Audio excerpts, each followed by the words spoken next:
the reason I got out of music was because I found musicians were not reliable. Whether they partied too much or they didn't take it seriously. It's really hard to get a group of guys, let alone adults, to be serious about the same thing. And I think, especially today, people's attention spans are brutal. So what I did is, the advice I got from Rick Barker was, treat this like a business. Pay your musicians to rehearse, pay your musicians to perform, have a very structured plan and business plan.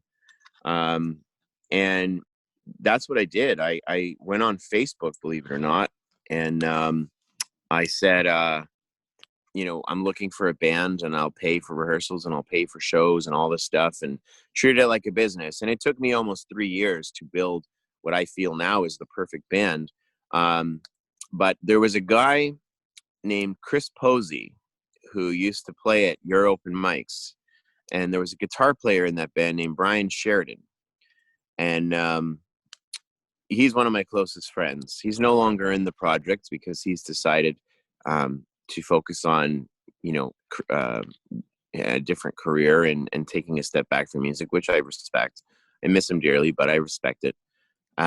He came up to me at your open mic and he said, "Hey man," he's like, "you got a hell of a country voice." He's like, "I'd love to, build a band with you or something sometime." And I just kind of blew him off because I wasn't ready for it yet. And I just never thought I'd get back into music the way I am. And about 6 months went by, and we were at another one of your open mics in Streetsville at Cool Collins, I believe it was called. And he came up to me and he's like, "Hey man, are we ever gonna like do this band thing?" Or and I said, "Okay, you know what? Let's do it."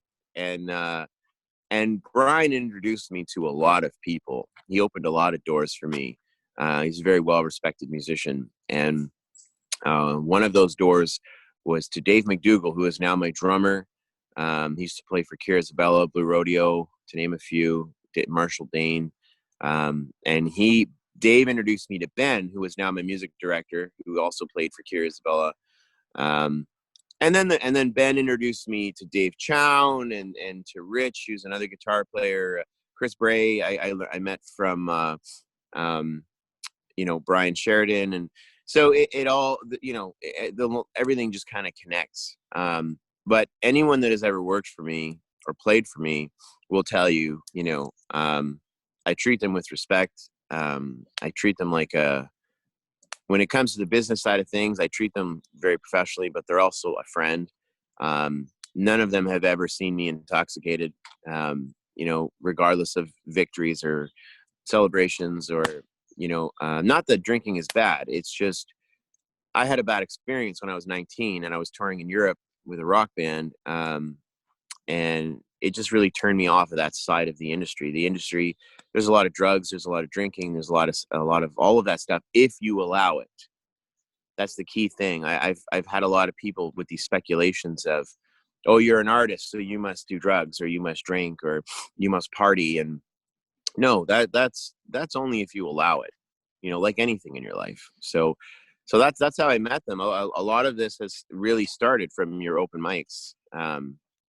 So who knows, without those open mics, I mean, I might still be selling furnaces right now. So That's funny.